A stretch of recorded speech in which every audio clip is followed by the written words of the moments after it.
Hey guys, tonight we're heading somewhere that's a little less cozy blanket by the fireplace, and a lot more, why does everything smell like gun oil and wet sand? Welcome to a place where the wind sounds like it's sand blasting your earlobes, and the stars look close enough to punch if you're having a bad night. But you're not here as a general, or a hero. Nope. You're just you, the one who notices things. And the first thing you notice, even before the burnt coffee taste of MREs, is socks. Not just any socks. Neon green, polka dots, stripes so bright they might actually violate the Geneva Convention. You probably didn't expect to meet SpongeBob or pink flamingos peeking out from combat boots. But here you are, side-eyeing a rainbow parade in a sea of tan uniforms. The best part, no one even seems embarrassed. In fact, there's a kind of swagger to the way people prop their feet up. Socks on full display during those rare moments of downtime. You're starting to realize that in a place where just about everything is out of your control, the dust, the orders, the temperature swings that make you question your life choices, socks might be the last tiny corner of rebellion left. Now, a fair warning, if you ever end up here, thinking you're too tough for blisters or you're above fashion, the sand will break you. It'll ruin your favorite pair of issued boot socks faster than you can say, "Why did I enlist?" If you don't believe it, just wait until you watch a sergeant try to dry his socks with a hairdryer that only works half the time. Spoiler, it never ends well. So, before you get comfortable, take a moment to like the video and subscribe, but only if you genuinely enjoy what I do here. And hey, I'm curious. Comment below where you're watching from and what time it is for you. You never know who else is up at this hour, maybe rocking their own odd socks. Now, dim the lights, maybe turn on a fan for that soft background hum, and let's ease into tonight's journey together. You step down from the battered Humvee, the soles of your boots crunching against gravel that glows silver under the floodlights. The heat's easing up, but the day's sweat is a memory you can't quite rinse off. The air is so dry that your lips crack when you smile, which isn't often. But tonight is different. Tonight you notice color, just a flicker of it, where there should only be brown and gray. Someone in front of you has their boots untied, and there they are, electric blue socks, peeking out like an inside joke you're not part of yet. It's not just one person, either. A flash of hot pink down the line, cartoonish penguins beside a row of sandbags. A swirl of tie-dye vanishes into the shadow of the comms tent.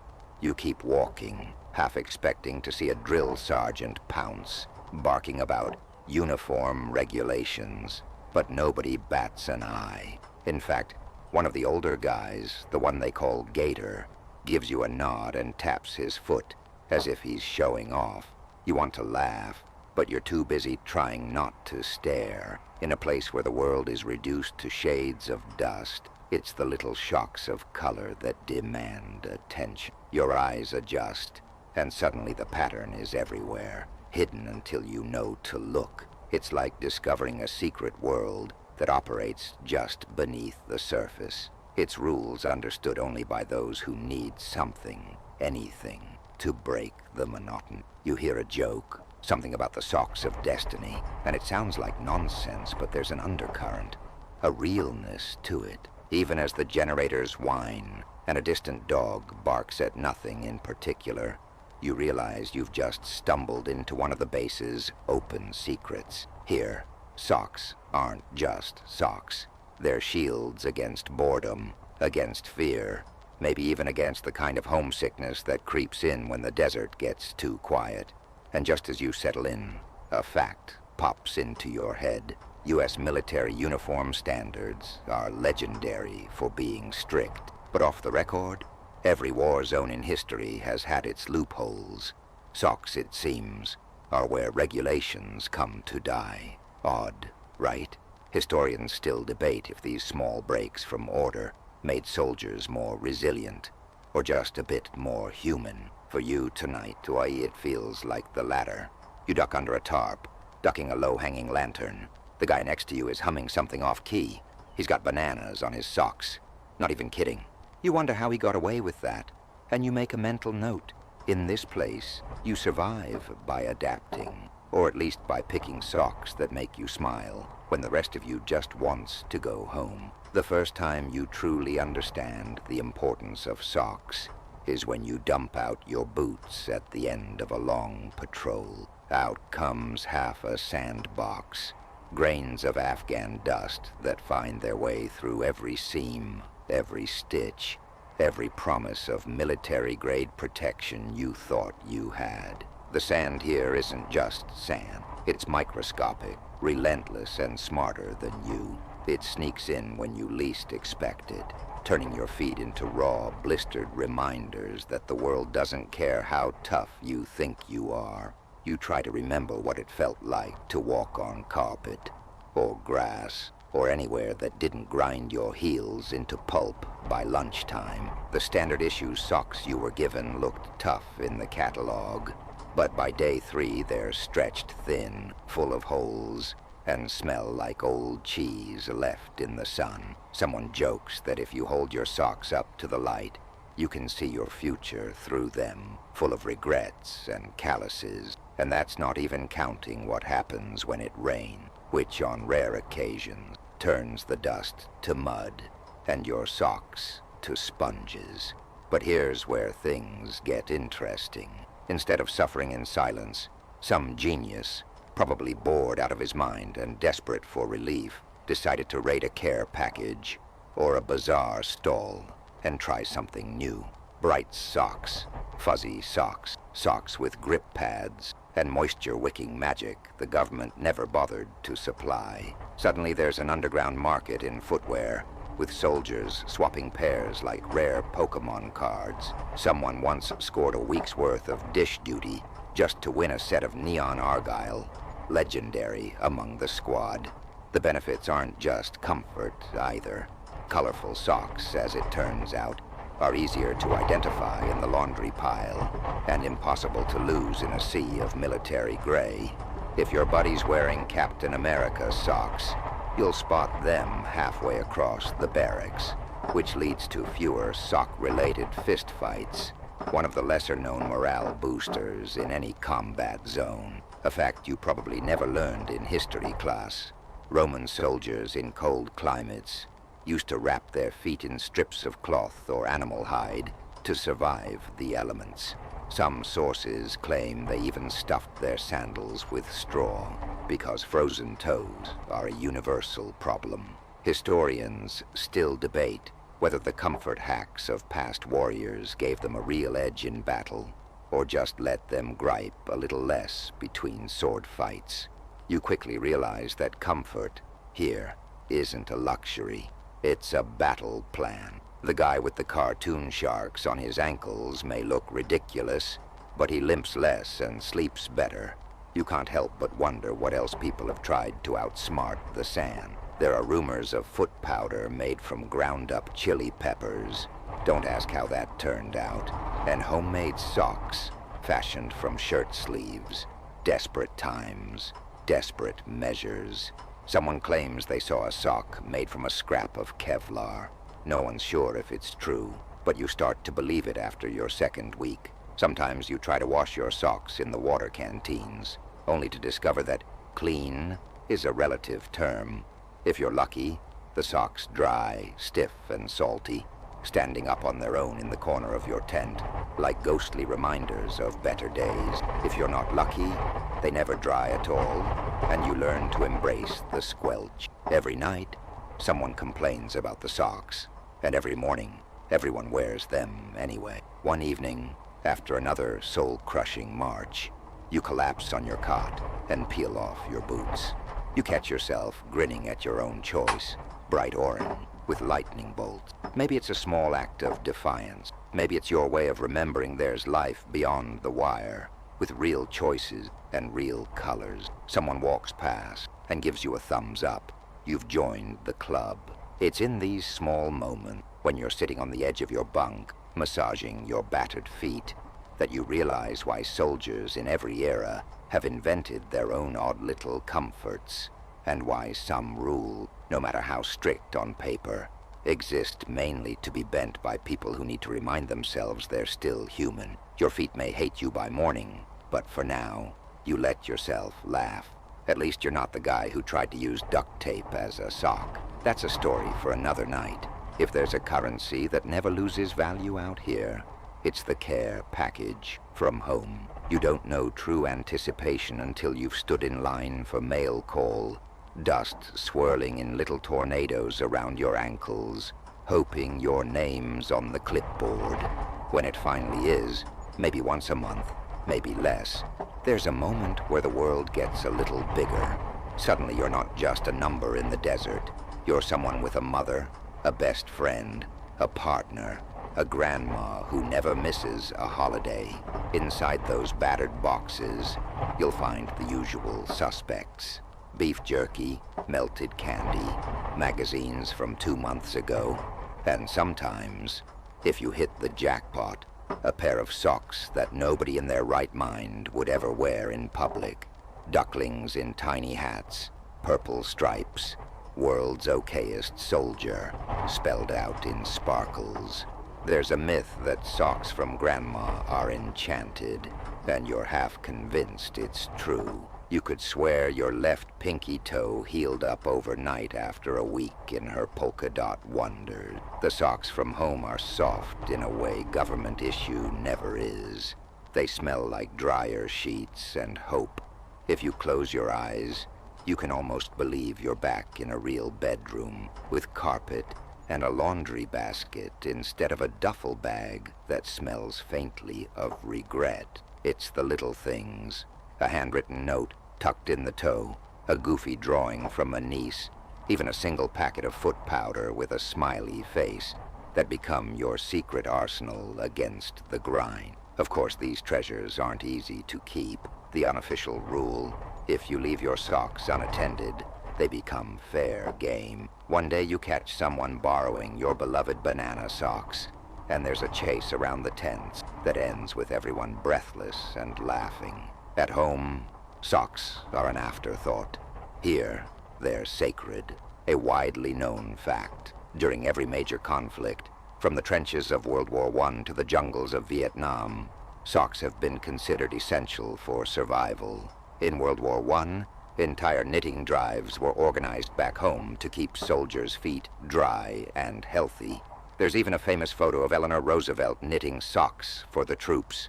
Historians still debate whether this was pure practicality or if something deeper was at play. A need for connection, for loved ones to feel useful as they waited. You get it now. Every odd pair you receive is a postcard from the world you left behind. A reminder that someone, somewhere, is rooting for you. Some days you swap a prized pair with a friend, passing a little luck along. On others you save the brightest socks for the hardest days, because nothing messes with despair quite like a row of unicorns staring up at you from your boots. Then there's the sock wall. Every unit has at least one, a makeshift line strung between bunks, heavy with socks drying in the breeze. If you look closely, each pair tells a story. The paint-splattered ones belong to someone who painted murals on the base's HESCO barriers. The lime green ones came from a care package, addressed simply to any soldier. There's even a rumor that the captain's red and yellow striped socks are a tribute to his favorite soccer team back home, though he'll deny it until the day he retires. You start writing home about socks, too, dropping hints in every letter. Not that I need more, but if you find any with dancing lobsters, I'd wear those to my wedding. You're only half joking. Out here, any trace of normalcy becomes priceless. Even the weird stuff. One evening you catch a new guy staring at your rainbow socks. He asks if you're trying to make a statement. You shrug and say, "Yeah, I'm stating I miss my couch." That gets a laugh, and it's one more friend made over something ridiculous and bright in the middle of nowhere. By the time lights out comes, you realize you're not just collecting socks.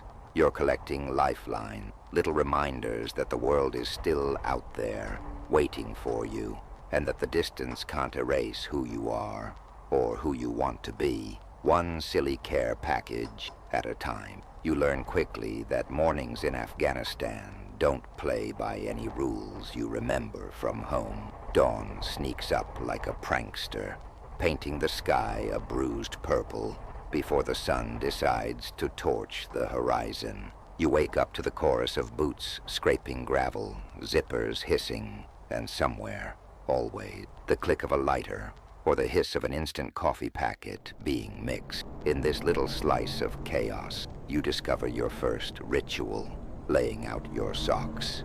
You line up your oddball pairs on the edge of your bunk. Flamingos, pizza slices, polka dots, a single sock that looks suspiciously like it belonged to someone else. It's become a kind of silent meditation, a way to stake out a moment of normalcy before the day yanks you in 12 different directions. You take your time, inspecting each pair for holes or that telltale sour smell. If you're feeling lucky, maybe you pick the blue ones with lightning bolts. If it's a day you know will be rough, like range day or supply duty, you reach for something ridiculous, because nothing says, "I'm surviving," like towing into battle with pineapples on your ankles. The ritual isn't just about comfort, it's about control. In a world where someone else decides when you eat, when you run, and when you sleep, choosing your socks is a small act of defiance, and there's a secret pride in it. You catch others doing the same, rolling socks, smoothing out wrinkles, arranging them in little rows on their bunks like they're about to hold a fashion show. Someone once quipped, "We're the only army that could invade a country and still color coordinate," and you kind of love the absurdity. A fact every rookie learns the hard way. The US military is obsessed with rituals. The morning roll call, the bed inspections, the uniform checks. They're all meant to impose order on the uncontrollable. But it's the unofficial rituals, the ones the brass never talks about, that keep you grounded. You remember a buddy telling you about ancient samurai who would spend hours on tiny details of their armor because it was the one thing they could perfect before battle. Historians still argue whether rituals are about discipline or distraction, or if maybe they're just the last grip we have on our own story. There's something oddly comforting about how everyone clings to these micro-traditions. Someone's always got a system. Left sock on first, always. Or socks folded inside out for extra luck. You spot a pair of mismatched socks. One purple, one yellow. On your squad leader. You ask about it, and he shrugs, grinning. Keeps me guessing. Maybe today's the day I get hit with something good. It's nonsense, but it works. Not every ritual is respected, though. One morning, a rookie forgets to put on socks at all, and spends the next week limping around with blisters that look like something from a medical textbook. The lesson spreads fast. The socks matter. They're the armor you put on before the armor. There's also a social aspect to it.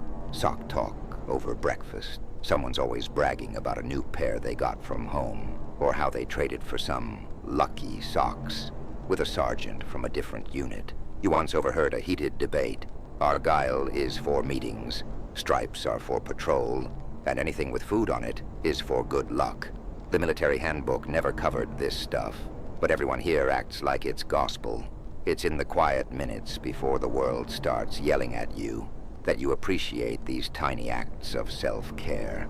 You sip bad coffee, wiggle your toes in socks that clash with everything, and for a moment you almost forget where you are. You remember your mom's voice telling you to always wear clean socks, just in case, and it hits different now, out here, where even small comforts are earned. One day, someone leaves a pair of new socks on your bunk, a peace offering after a pointless argument, or maybe just an act of kindness. You realize the rituals aren't just about you. They're how you show you care, even when words don't come easy.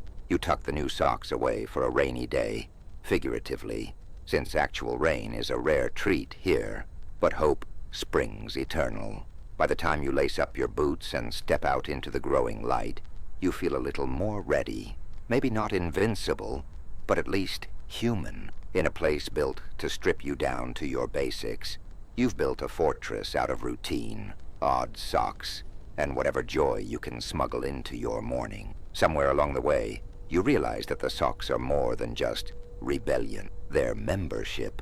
There's no handshake, no official club name, but you start to notice the nods, the quick flashes of color, the barely hidden grins as someone shows off a new pair like a prized possession.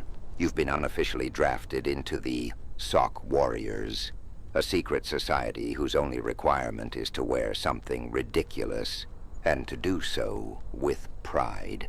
It starts small. You spot another soldier tying his boots, and catch a glimpse of yellow smiley faces peeking out. He raises an eyebrow like he's checking if you're in on the joke, and when you flash your own pink unicorns, he laughs. That's how it spreads, quietly, subtly, an inside joke that's only funny because it's your way of surviving. In a world built on rules, the odd socks are your shared secret. The language is simple, bright colors, wild patterns, the occasional sock with tacos or cats in sunglasses. If you're really lucky, someone's grandma sent socks with LED lights stitched into them. Yes, they exist. No, they're not regulation. As weeks turn into months, you find yourself trading socks with other members. You've swapped pizza slices for polka dots, loaned out your last pair of glow-in-the-dark skulls for a cold patrol night, and somehow ended up with a pair that proclaim this end up on the toe. There are stories behind every trade. A pair of red and white stripes gifted to you after a rough day. Mismatched blue and green ones you won in a game of cards. Socks with tiny astronauts that became a running joke about moonwalking through the desert. Some nights, you gather in the back corner of the barracks, quietly comparing your haul. There's always a sense of friendly competition. Who can wear the boldest, the weirdest, the most blindingly bright socks? It's not just about standing out, though. It's about belonging. When you see someone else braving a patrol in flamingos or tie-dye, you know they get it. They understand that sometimes you need a reminder of the world beyond these wire fences. You hear stories from other units, sock clubs that host secret fashion shows behind the supply tent, or the legendary sock swap nights, where the wildest patterns win snacks or favors. There's even a rumor about a group that staged a sock parade for April Fool's Day, marching around the base in their loudest pairs, while the rest of the squad cheered them on. It might sound silly, but these are the moments that cut through the monotony, the gray, the endless days of repetition. A fact you pick up from a bored squad mate. Soldiers in World War II would sometimes wear bright scarves or ribbons under their uniforms for luck, or as silent reminders of home. Some even claim that the British SAS started a tradition of hidden, colorful touches to keep morale up during long missions. Historians still debate if these small acts of self-expression actually improved performance, or if they were just harmless distractions. Either way, the urge to carve out a private bit of identity runs deep, no matter the century. Sock warriors have unwritten rules, too. You don't rat out another member if there's an inspection. You cover for each other, slipping standard-issue socks over the wild ones if the brass gets too nosy. If someone's having a hard time, bad news from home, or just a rough stretch of days, there's a good chance they'll find a new pair waiting on their pillow. You never say it out loud, but it means something. You're all in this together. Once you hear about a soldier who's lost his entire stash in a freak laundry incident. The next day, everyone chips in a pair, and by morning his rack is piled high with a rainbow of replacements. That's how the club works. Quietly, without fuss, but always with a kind of stubborn affection. There's a comfort in knowing that, even in a place designed to strip away individuality, you've managed to form a tribe. One built not on rank or medals, but on the simple defiant joy of socks that should never see the light of day. And as you drift off to sleep, you wonder if historians ever find these socks decades from now. What stories will they imagine? Would they see a rebellion, or just a quiet kind of hope? If you ever want to see pure chaos and comedy collide, just wait for the word inspection. Nothing drops the temperature in the barracks faster than hearing generals coming through. Suddenly the sock warrior's secret world is in jeopardy. The air is thick with tension and whispered reminders. Cover your toes, hide the flamingos. It's not fear of punishment that gets everyone moving, but the prospect of losing the only piece of self-expression left in a place where every other detail is regulated down to the way you lace your boots. Inspections are military theater at its finest. You watch seasoned soldiers, grizzled and unflappable in firefights, scurrying like teenagers caught with contraband. You join in, stuffing the neon socks deep into your duffel, sliding on the scratchy regulation black ones. Someone frantically tries to Sharpie out the glitter on a pair of rainbow stripes, while another trades socks behind a locker like it's a secret black market. One unlucky rookie caught mid-chain nearly pulls a hamstring trying to shove both feet into the same boot. It's almost always the same story. The higher-ups sweep in with their crisp uniforms and clipboards, looking for any sign of disorder. Uniformity is the word of the day, and the unspoken rule is simple. Don't get caught. It's an odd paradox. Out here, you're trusted with life or death decision, but heaven forbid you choose the wrong pair of socks. You suppress a grin thinking about it. Maybe it's this tension between order and individuality that keeps everyone a little bit sane. Of course, someone always slips up. There was the time Gator, yes, the same guy with the banana socks, forgot to swap his out before inspection. You remember the split second when the officer's gaze dropped to his feet, the cartoon bananas winking out from under his camo. The room froze. For one heart-stopping moment, it looked like he'd be done for. But the officer just shook his head, muttered, "At least he's got dry feet," and moved on. You let out the breath you didn't know you were holding. It's not always that lucky, though. Another day, a sergeant catches a glimpse of polka dots and launches into a lecture on standards that lasts 20 minutes and is mostly ignored. The sock in question gets confiscated, temporarily. By evening, it's already been liberated from the supply closet and returned to its owner, because even the rules can't outsmart the collective will of the sock warriors. This cat-and-mouse game becomes a kind of tradition. Every inspection brings new tactics. Decoy socks, emergency swaps, stories of near misses traded around the table with laughter and relief. There's even a running bet on who'll get caught next, and what excuse they'll invent. Someone once blamed their emergency clown socks on a mix-up with a USO performance. The jury's still out on whether that was genius or just desperation. A historical tidbit floats to mind. During the Napoleonic Wars, soldiers sometimes tucked contraband letters, charms, or even bits of ribbon inside their uniforms, tokens from home, forbidden but fiercely cherished. Historians still argue whether these acts of non-compliance fostered better morale or undermined discipline. Here, you're pretty sure it's the former. After all, it's hard to dread the next sandstorm when you're scheming how to outwit a sock inspection. As the inspection team finally leaves, the tension in the air dissolves into relief and giggles. Socks emerge from hiding places, tucked behind bunks, inside helmets, or rolled in with extra t-shirts. There's a quiet sense of victory, a tiny rebellion won, and for the rest of the day, the socks are bolder, the laughter louder, You catch yourself thinking how strange it is that the smallest thing, socks of all things, can spark so much energy. But maybe that's the point. In a place where almost nothing is yours, holding on to something, anything, that marks you as an individual is priceless.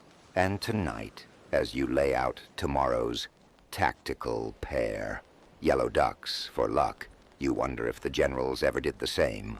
Once upon a time, somewhere between the routines and the regulations, you discover the secret language of socks. It starts as a joke. Someone claims the red stripes mean, I need coffee, and the ones with cacti are for, don't talk to me before noon. But as days blend into weeks, you notice patterns, codes, meanings only the insiders can decode. Socks become more than rebellion. They're a conversation carried out below the knee, invisible to command, but unmistakable among the ranks. There's the guy who wears bright yellow every Monday, his way of announcing, I survived the weekend. Someone else always breaks out their taco socks when they're on KP duty, which sparks the unspoken hope that the cook's mood will improve along with his menu. You hear about a quiet corporal who's been swapping socks with his best friend on opposite shifts.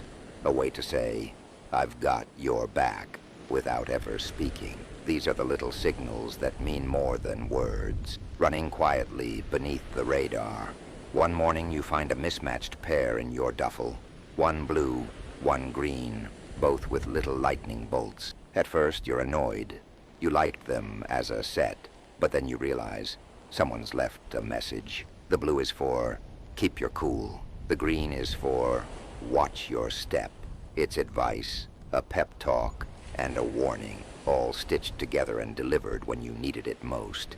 The message isn't lost on you. A widely known fact. During the Second World War, prisoners in POW camps developed intricate code, sometimes woven into the hems of uniforms or embroidered on handkerchiefs, to send secret messages to each other. Historians still debate how effective these codes were, or if their true power lay in the sense of connection and solidarity they created. Here, in your own little sock network, you feel that same undercurrent, like you're never really alone. It doesn't stop at moods or schedules. Socks become talismans, lucky charms, ways to ward off bad days. One soldier always saves his superhero socks for patrols, convinced they keep him safe. Another swears by a particular pair of purple stripes, saying they bring good dreams on rough nights. The debate over which patterns work best gets heated at times. Someone claims pineapples repel bad luck, while a skeptic insists only classic polka dots have real staying power. You start to notice that whenever someone's having a tough day, there's a quiet exchange, a pair of wild socks left folded on a bunk, a quick nod, no explanation needed. Maybe it's the socks, maybe it's the thought behind them, but spirits lift. The silent language does its work. There's even an unofficial sock of solidarity. When a squad mate loses someone back home or gets bad news, everyone on shift wears the same color the next day. No speeches, no fuss. Just a sea of matching stripes, visible only to those who know where to look. It's as close to a hug as you get some days. Even the hard-charging sergeants pretend not to notice. Maybe they understand. Maybe they remember what it's like. On a lighter note, sock-based pranks become legend. Someone replaces all the socks in a bunk with pairs 2 sizes too small. Another time, glow-in-the-dark Halloween socks make their appearance in July, and for weeks, every night, brings a parade of luminous ghosts across the barracks floor. These pranks, silly as they are, serve their own purpose. Laughter in a place that often feels joy-proof. The language grows more elaborate over time. You find yourself learning to read the room by reading the socks. Mismatched for a rough night, bold patterns for a dare, understated stripes for when someone's missing home. It's a silent support system. No one trained you for it, but you couldn't imagine surviving without it. Before lights out, you look down and smile at today's choice. Blue with rockets. You remember the private who handed them to you after you fixed his radio, saying, "For liftoff, when you need it, you wear them like armor," carrying the unspoken messages of the people around you. People who, without a word, have helped you keep your feet, and maybe even your hope, in a place that tries to take both. Nights in Afghanistan are nothing like the movie. When the sun drops, the temperature crashes, and the desert that once roasted you by day starts to gnaw at your bone. It's a cold that seeps in and finds every weakness, especially your feet. That's when you understand why the weirdest, woolliest, most garish socks are worth their weight in gold. You slip off your boots, shaking out the day's sand, and reach for your thickest pair, purple with yellow stars, a gift from a friend who swore by midnight magic. As soon as you pull them on, the world feels a little less hostile. Your toes, once numb, start to tingle back to life, and you remember a fact every soldier eventually learns. Wool is king when the temperature drops. Synthetic blends might promise breathability, but out here, nothing beats the warmth of old-fashioned wool, even if it clashes with everything else you're wearing. There's a whole subculture around winter socks. Soldiers whisper about which brands last longest, which care package came with the good stuff, and which patterns seem to work best against the chill. Someone insists that socks with flames keep your feet warmer. Psychosomatic insulation, he claims. Another swears by socks with cows, saying they're utterly perfect for night watch. No one groans at the pun. You've all heard worse. It's no small thing, either. A widely known fact. In both world wars, trench foot was a relentless enemy, one that could sideline more soldiers than bullets or bombs. The answer? Dry, warm socks, changed at every opportunity. The British Army issued an extra ration of socks for just this reason, and entire units would line up at night, swapping out the day's sweat for wool and a fresh start. Historians still debate whether the invention of the modern sock did more to save feet or sanity. But the truth is, both matter when the cold hits. Here, there are rituals to ward off the night freeze. Some guys stuff their socks with hand warmers, while others tuck them under their shirts to preheat before slipping them on. There's always a barter going. Someone will trade 2 packs of cookies for a pair of polar fleece beauties. You once saw a sergeant trade a rare jar of peanut butter for a single, thick sock. No one judged. It was a fair price on a night like that. Some soldiers wear 2 pairs, doubling up for insulation, even if it makes their boots tight and their walk a little awkward. It becomes a game to see who can come up with the best hack. A rumor circulates about a guy in another unit who knitted his own socks out of recycled t-shirt strips. Another claims he's working on a thermal sock prototype made from old sleeping bag liners. No one knows if these legends are true, but the stories keep you warm almost as much as the socks. You get used to the sight of socks drying over space heaters, pinned up inside tents, or even worn like gloves in moments of desperation. The camp looks like a bizarre sock market at night, with every color and pattern on display. There's a silent agreement that all bets are off after sunset. Regulations take a back seat to survival, and even the officers loosen up, pretending not to see the parade of color under every uniform. You hear a story about a night watch when a rookie, new to the cold, wore his lucky flamingo socks and ended up getting teased all shift. But by sunrise, half the squad was asking where to find a pair just like them. Flamingos, it turns out, are in high demand when your toes are at stake. The cold binds you together in unexpected ways. You huddle around the propane heater, socks stretched out in a halo of warmth, trading stories about home, about all the weird gifts your families have sent. One soldier admits his sister sends him socks with kittens, and he's started to believe they work magic. His feet are always the warmest. Another brags that his grandma's handmade socks have never failed him, no matter how brutal the night. You lie down at the end of another long, frigid day, swaddled in your most absurd socks, and realize they're more than comfort. They're hope, woven in wool and laughter. As the camp quiets, you drift into sleep, your feet finally warm, dreaming of brighter days, and maybe even brighter socks. There's a certain comfort in rules, or so you're told. Out here, the official manual on uniform regulations is thicker than the local bread and just as dry. Page after page dictates everything from hair length to how you should lace your boots. The section on socks, surprisingly rigid, the olive drab, black or white only, must be worn at all times in boots. No visible patterns. Of course, anyone who's actually spent more than a week in country knows those rules bend and snap faster than a plastic spoon in a chow hall. The daily debates are part of the morning soundtrack. Someone will read a line from the rule book in their best boot camp instructor voice, and the rest of you roll your eyes or laugh because half the squad is wearing socks that would make a clown blush. What's the point of a uniform if you let your personality slip out through your toes? One purist grumbles. The answer, as always, is complicated.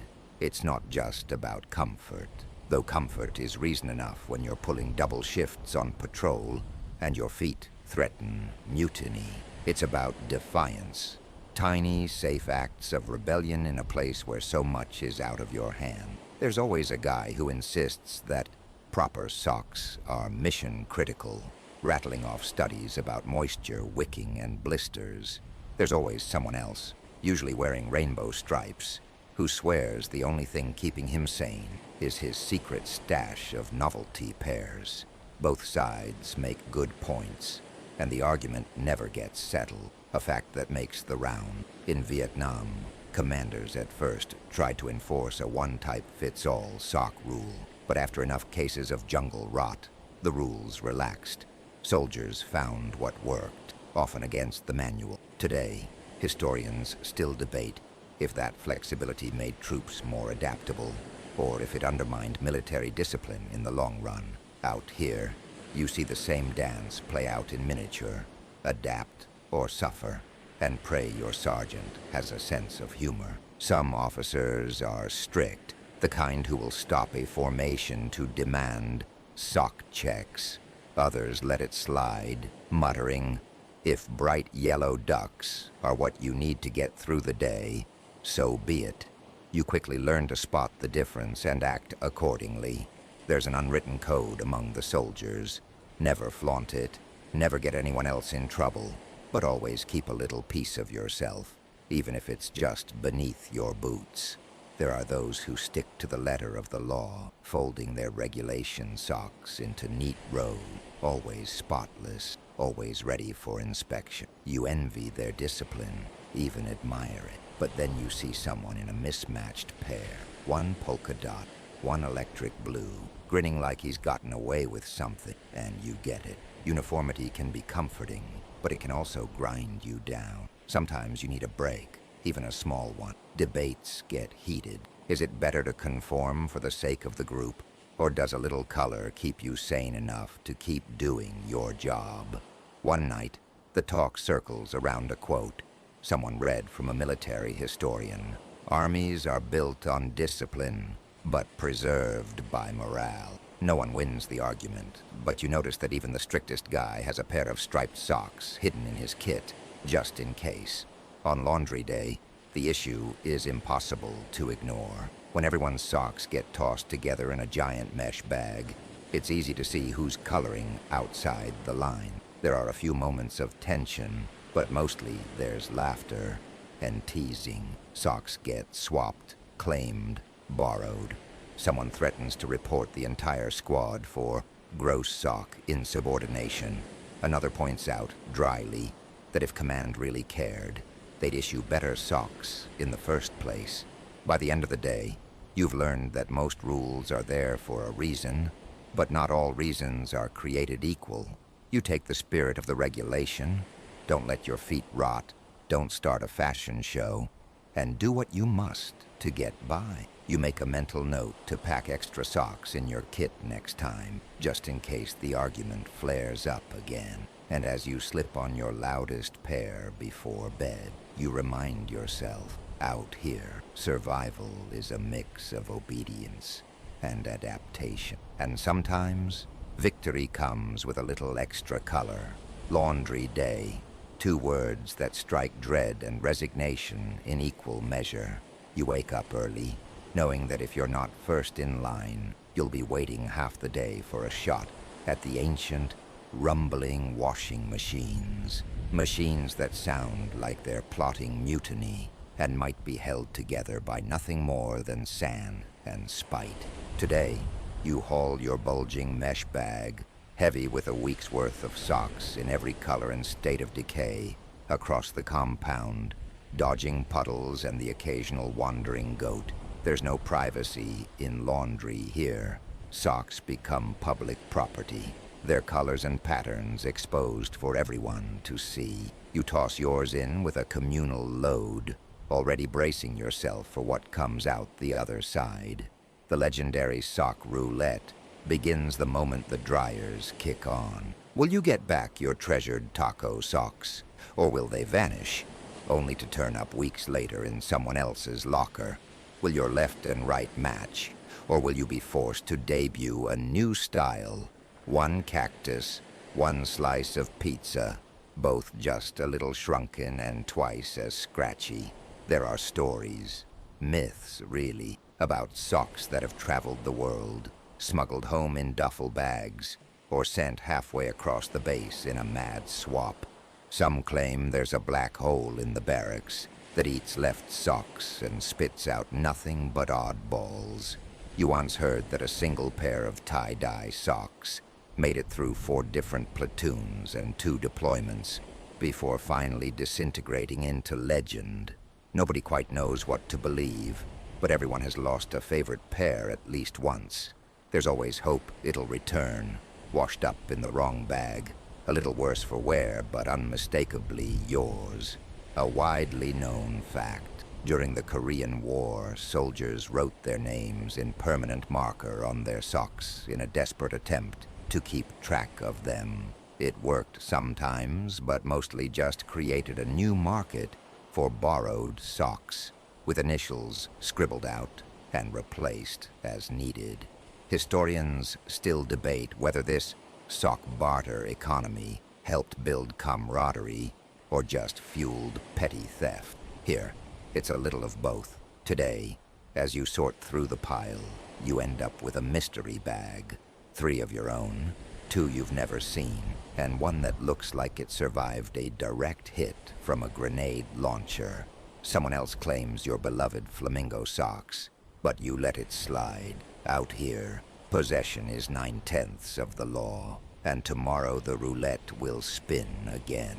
You become an expert at improvisation. If your socks shrink in the dryer, and they always do, you stretch them out over your canteen, or wear them anyway, resigning yourself to a tight squeeze until they relax. Sometimes you lose both the lefts, or both the rights, so you become a master at mismatching. Bold colors on one foot, faded cartoons on the other. It's not about style anymore. It's about survival, and maybe a little bit of fun. A sock with a hole? No problem. You learn to patch it up with dental floss, or the ever-handy duct tape, because if it can hold together a Humvee, it can hold together a sock. You hear about a guy who once sewed a sock closed with fishing line. Another claims he wore the same pair for a whole month, just for the challenge. Nobody volunteers to sit next to him at dinner. Despite the madness, laundry day becomes a communal ritual, a place to swap stories and trade laughs while you wait. You chat about home, about what you'd do for a real washing machine and some fresh air, about the best socks you ever owned. Someone always tells the story of the time the generator failed mid-cycle, and everyone's socks were left dripping for days, hung like surrender flags all over the base. There's a comfort in this chaos, a reminder that everyone is muddling through the same mess. By the end of the day, you've got a new mismatched pair, a couple of adopted socks, and a feeling that even in the middle of nowhere, you're part of a strange patchwork family, united by the roulette wheel and whatever fate the laundry gods have in store next. It doesn't take long to realize that socks, ridiculous as it sounds, hold real power here, not just as shields against the cold or sand, but as good luck charms, protective talismans against the daily grind, and sometimes even the bullets and bad fortune that circle overhead. You quickly pick up on the superstitions that swirl through the squad. Everybody's got their thing, and for a surprising number, it's socks. There's the old rule: never ever wash your lucky socks before a big mission. Doesn't matter how bad they smell. If those socks saw you through the last patrol in one piece, you're not about to tempt fate by scrubbing away their magic. You joke about it at first, but after enough missions, you start to catch yourself following the same ritual. You find yourself quietly slipping on the same threadbare pair of rocket ships before every night patrol, just in case.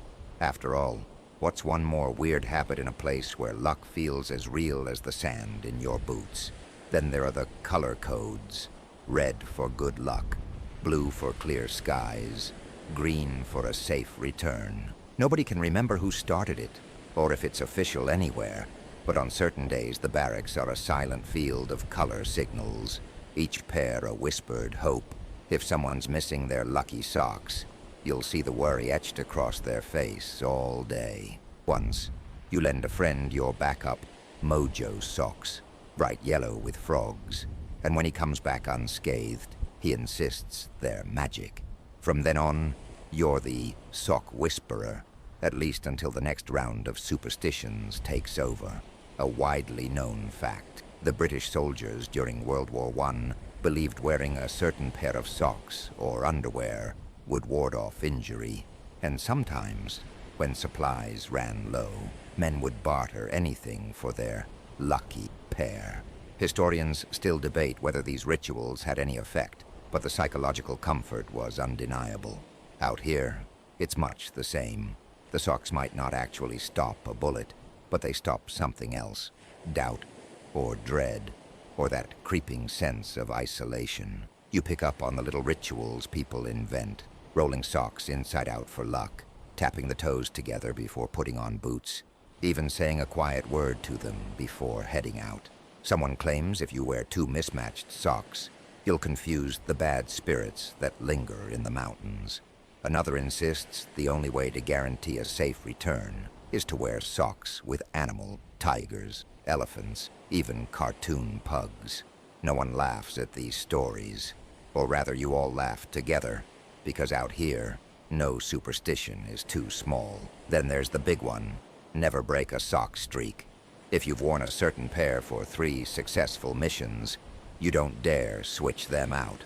There are horror stories about the one time someone did, only to get stuck in the mud or lose their way back to base. The socks, it seems, are watching.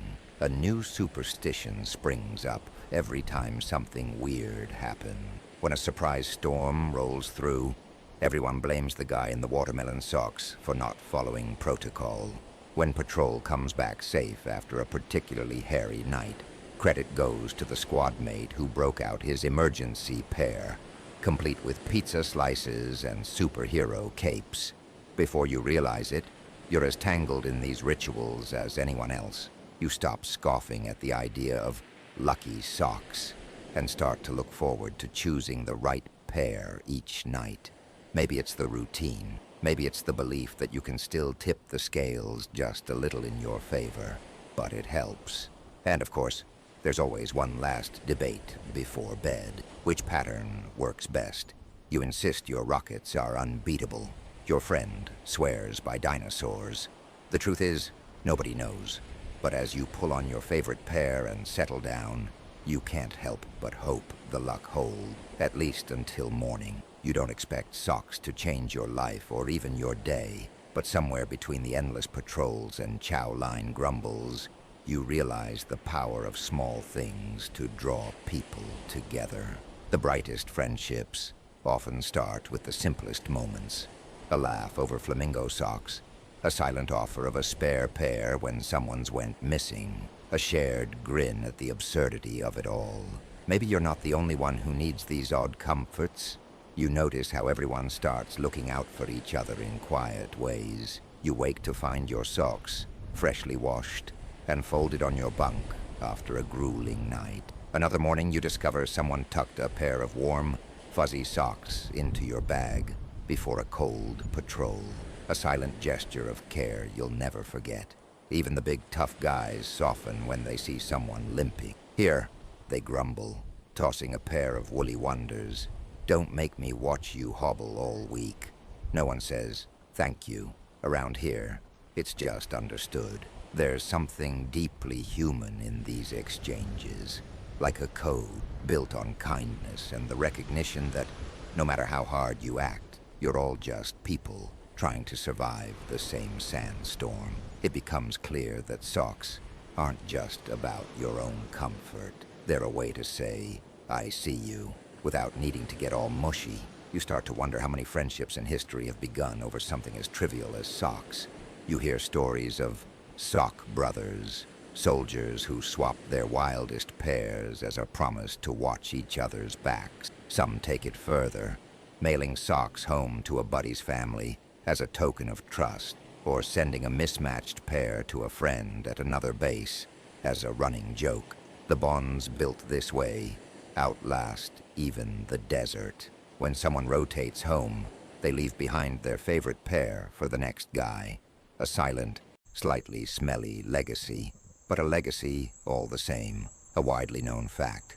During the long campaigns of World War II, soldiers forged friendships through small acts of sharing. Rations, cigarettes, spare laces, and yes, socks. Letters from the front are full of thanks for simple comforts sent from home. Each parcel a thread tying distant lives together. Historians still argue whether it was the big sacrifices or the tiny daily kindnesses that kept morale alive. You find yourself becoming more generous as the weeks pass. One day, you notice a new recruit, struggling with a terrible pair of regulation socks. Thin, scratchy, hopelessly tight. Without thinking, you offer up your prized pair of purple wool socks. He doesn't say much, but you spot him that night, sleeping with his feet poking out, a grin on his face, even in his dreams. Maybe you're paying forward all the little kindnesses you've received, or maybe you're just part of something bigger than yourself. Even the silliest sock rituals become opportunities for connection. You start a tradition in your unit, Sock Sunday, where everyone shows off their wildest pair at breakfast. No questions asked.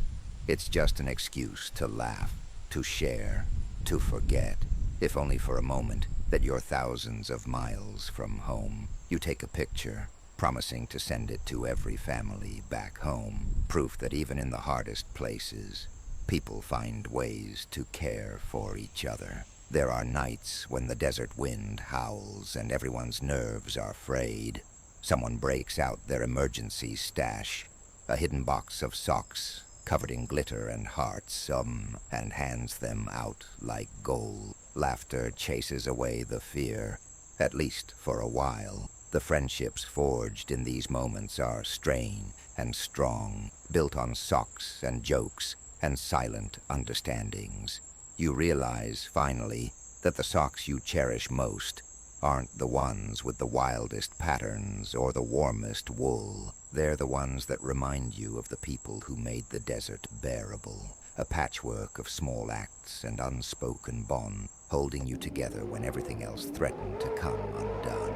You expect socks to be background noise, something you only think about when your toes get cold or the laundry runs thin. But one day, something happens that changes the way you see these humble scraps of cloth forever. It starts with the kind of day you dread. Dust storm warnings, radios crackling with tension, a patrol that stretches on well past what's reasonable, every step a fight against the wind, and the urge to just give up. You're in the back of the Humvee, boots tight and grit already working its way into every crease. The mission is a mess, a detour, a rumor of trouble. the air thick with the kind of anticipation that makes your neck itch. Everyone's silent, half listening, half praying. Suddenly, the convoy halts. There's a problem ahead, and you're ordered out. The sand whips your face, stings your eyes, soaks your uniform in sweat and dirt. You kneel behind a rock, adrenaline pinging off your ribs.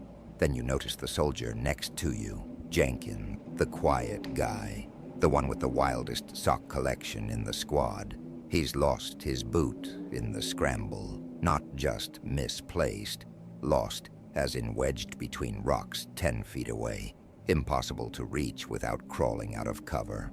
His sock, bright yellow with cartoon frogs, blazes against the muted sand like a beacon. In the confusion, that ridiculous sock becomes a lifesaver. The enemy, apparently watching for uniform boots, overlooks Jenkins. They mistake him for local civilian movement, maybe a goat herder, maybe a kid. In those tense moments, that silly sock keeps him invisible. You don't know if it's luck or timing or a trick of the light, but Jenkins is safe. The squad pulls him back, boots and all, and the moment passes. When you regroup, someone makes a joke about the magic frog socks. Everyone laughs, the tension breaks, and you see how fear and humor can mix into a survival mechanism stronger than any weapon. For the rest of the deployment, the frog socks are revered, and Jenkins is called Frogman. You tease him, sure, but the gratitude is real, a widely known fact. During the Gulf War, soldiers sometimes wrapped bright bandanas around their gear to identify friend from foe in confusing situations. These little bits of color, meant for safety, sometimes saved lives in ways nobody could have predicted. Historians still argue whether these adaptations were brilliant or risky, but on the ground, necessity has always been the mother of invention.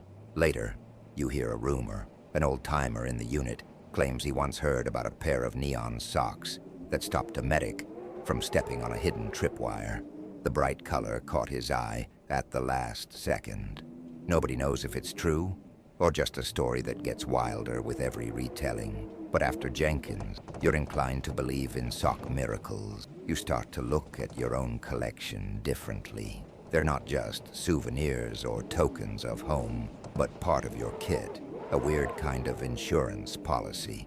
You never know when a splash of color, a bit of luck, or a small act of rebellion might just change everything. At night, you tuck a wild pair under your pillow just in case. You catch Jenkins doing the same. You both grin, and for a moment, the world feels just a little safer. Returning home is nothing like the movies. You expect fireworks, fanfare, the perfect soundtrack playing as you step off the plane. In reality, it's jet lag, lost luggage, and the strange weight of silence after so many months of constant noise.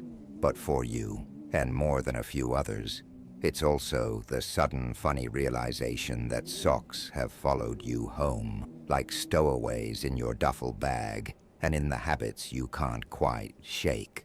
You unpack in your old room or maybe a new apartment, surrounded by a jumble of everyday things that once felt distant and now feel strangely unfamiliar.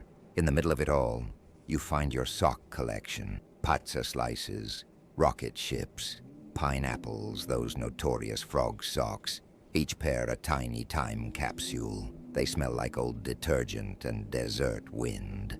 You laugh, a real belly laugh, as you remember where you got each one. The swap by the barracks, the care package from Grandma, the prank war with your squad.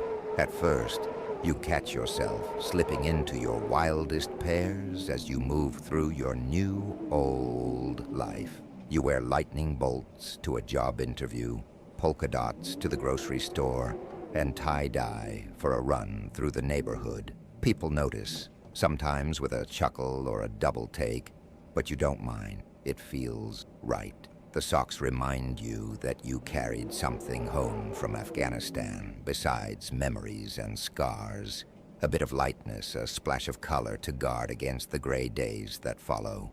A widely known fact. After every war, soldiers bring home pieces of the battlefield, both visible and invisible.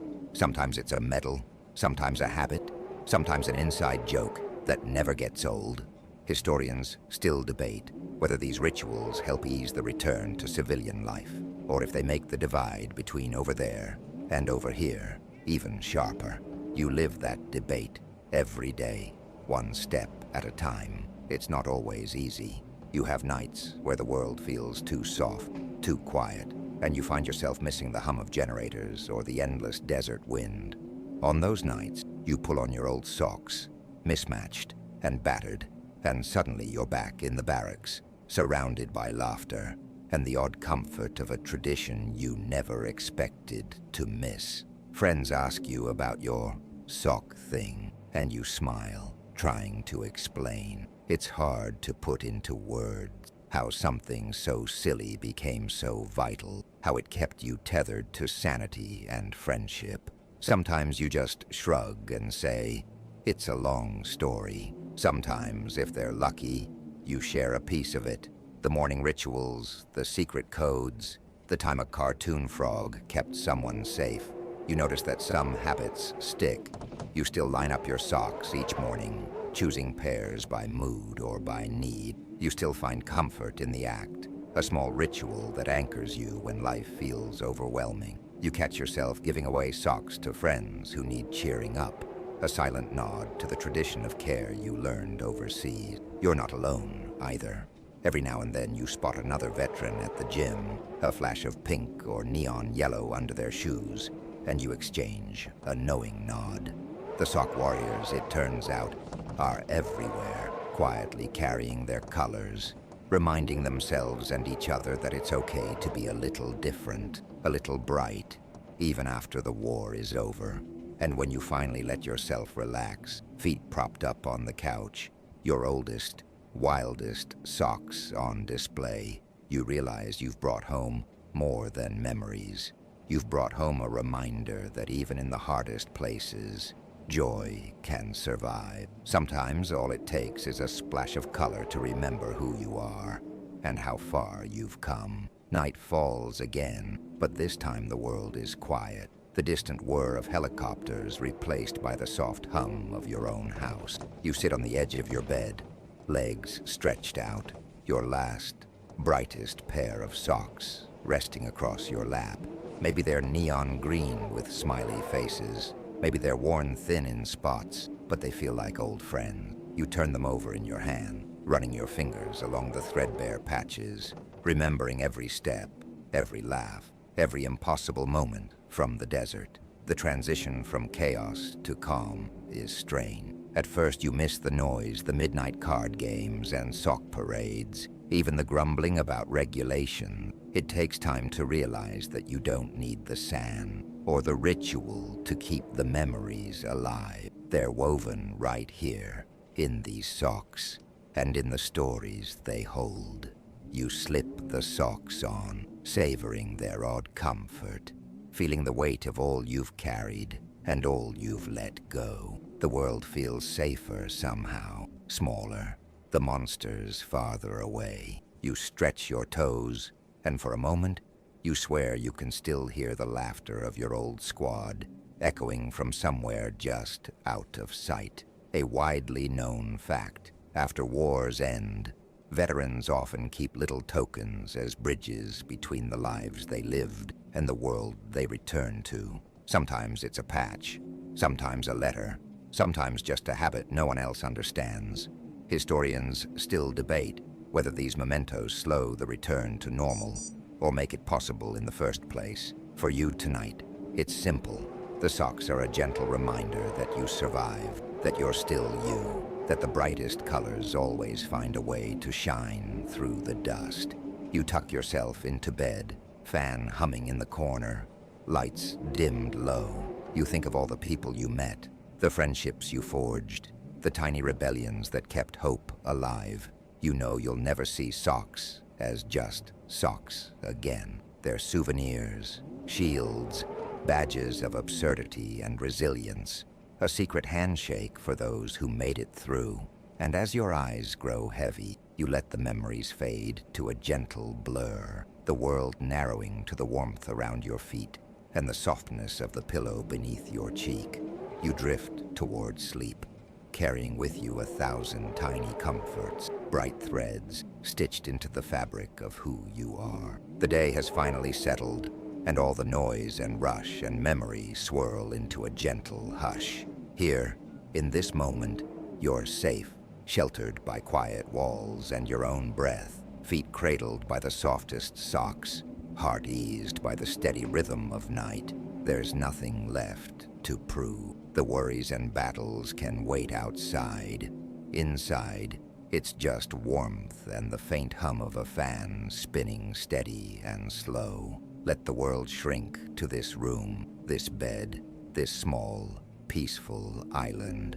Feel the gentle weight of your blanket, the cool brush of air against your skin. Picture the colors of your socks, absurd, joyful, defiant, spreading out in ripples, wrapping you in memories of courage, kindness, and camaraderie. Each thread, a promise that you are never truly alone. Each story, a gentle anchor, tethering you to a sense of home, no matter where you drift. Breathe in, slowly. Let the day's burdens melt away, replaced by the easy calm of knowing you are safe and whole, just as you are. Breathe out, and let yourself sink deeper into comfort, into rest. The world can wait.